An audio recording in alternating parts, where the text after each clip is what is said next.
Greetings, dear chess fans and experts. This is FIDE Master Max Omariev with you, and we continue analyzing chess games for the World Blitz Chess Championship 2022. In round 6, Magnus Carlsen drew with Yu Yangyi, and in round 7, he faced one of the most dangerous opponents, Anish Giri, and played that game black.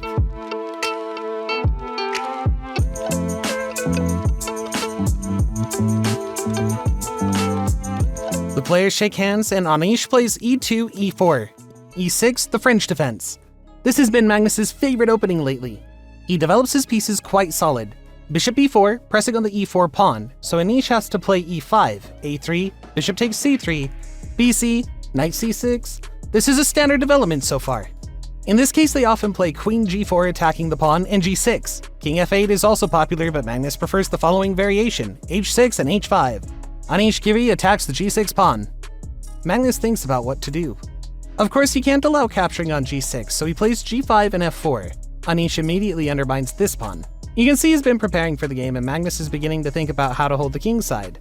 If we play gf, then there's even queen g7 is bad. The h8 rook drops off, so he needs to make some responsible decisions. Every move could be his last. To play f6 supporting the g5 pawn is not a reliable defense. And Magnus understands that it's necessary to act aggressively, to respond to a blow with a contour blow. The world champion thinks for more than 30 seconds and plays f5, attacking the queen. Queen g3 and g4. He throws Anish back. dc, queen a5. Magnus blocks the structure on the king side and begins to attack the pawns on the queen side. Anish Giri has 3 tripled pawns. Of course, Magnus can easily win back one of them at any time, but it's not in a hurry to do so yet. And Anish thinks about how to continue his development further. He can't play bishop d3 because a queen takes c3 check. The queen still holds the pawn, we shouldn't block it, so what do? Anish scratches his head. He's not that confident anymore. You can see that his opening analysis have come to an end. He plays knight e2, just developing the knight and supporting the pawn, knight e7. There's an idea to move the bishop to a3 and protect the c5 pawn from there. So Magnus is in no hurry to take that pawn, since after bishop a3 the bishop will be active and will attack the knight. The world champion plays b6. He wants to take on c5 only with the pawn, and of course Anish does not want to allow this because the pawns will be strong. They'll take away the d4 square from white. Anish needs to take that b6 pawn, without any hesitations. Yeah, the rook will open up, but it's better in any case. cb, ab followed.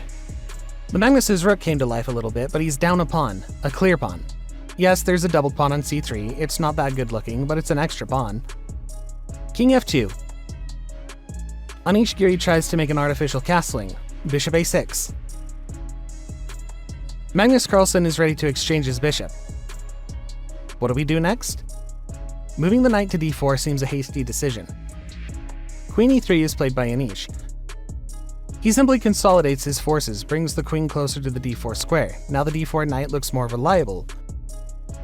Also on occasion he's ready to play king g3 to hide the king from the center of combat, although it has a pretty good position on f2. The world champion thinks. He has a small time advantage, and there's just a good opportunity to use this time to think about the further strategy, how to act further, where to develop the pieces, and he has to decide on the king. I would play king f7. It doesn't make sense for him to do a castling, I think. King f7 is the most natural move to connect the rooks. And that's exactly how the champ plays. Next he can move the h-rook to c8 or b8. Bishop d2. c4 now threatens. This could be an unpleasant pawn exchange, so Magnus Carlsen blocks the c-pawn. He plays bishop c4, plus activates his rook. This is a fierce struggle on both ends so far. Knight d4. White is ready to move their bishop. Queen c5. Magnus offers exchange of queens. Not now, but in the future. After exchanging on c6, he'll want to exchange the queens. Anish tenses up. You can tell from his face that he can't figure out why Magnus made that move.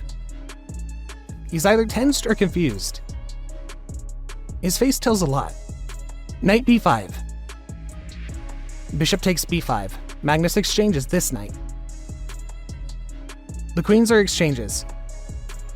Yes, this makes the Magnus' structure better, but now there's no queens.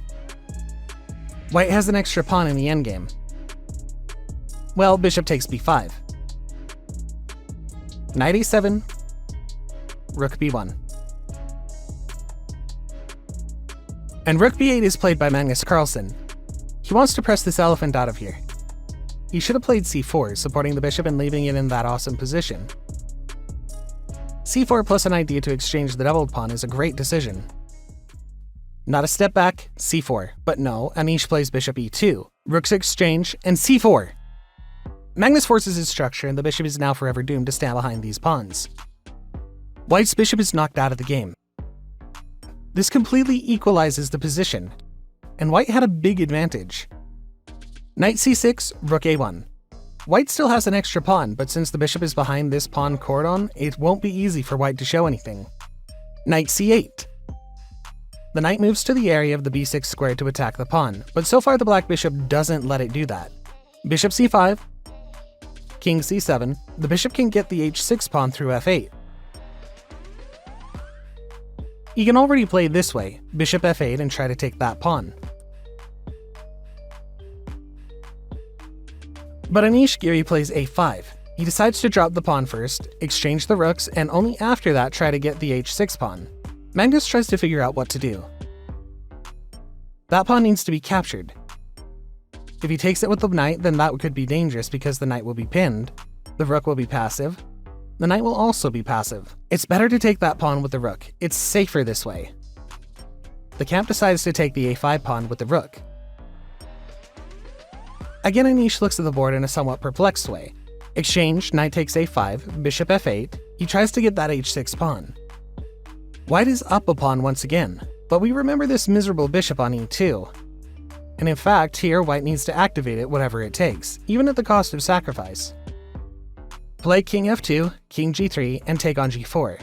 That's what White should do here. It's not about winning anymore, he needs to make a draw. If we give away the bishop for 2 pawns, we'll have 3 pawns for a piece and the position is roughly equal. But Anish can't get used to the idea of giving away the bishop, but I don't understand what he wants to do with it. Anish Giri still thinks putting himself in the toughest time trouble. He plays king d2, king f7. The bishop moves to g5, knight c6. Magnus starts transferring his knights. The knights have lots of ways to transform the position. One can move to e4 and the other to b5, pressuring on the c3 pawn. And the white bishops are helpless. The knights are totally dominant. The world champion drives the knights to the edge of the board. It would seem just absurd. It's ridiculous. But it makes sense.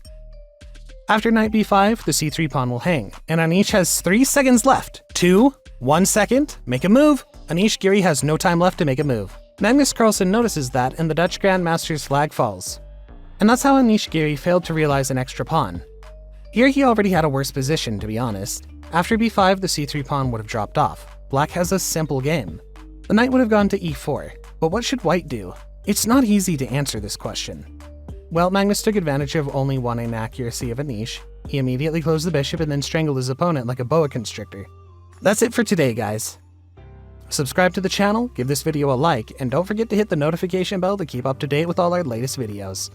Keep playing and studying chess, and I'll see you in the next one.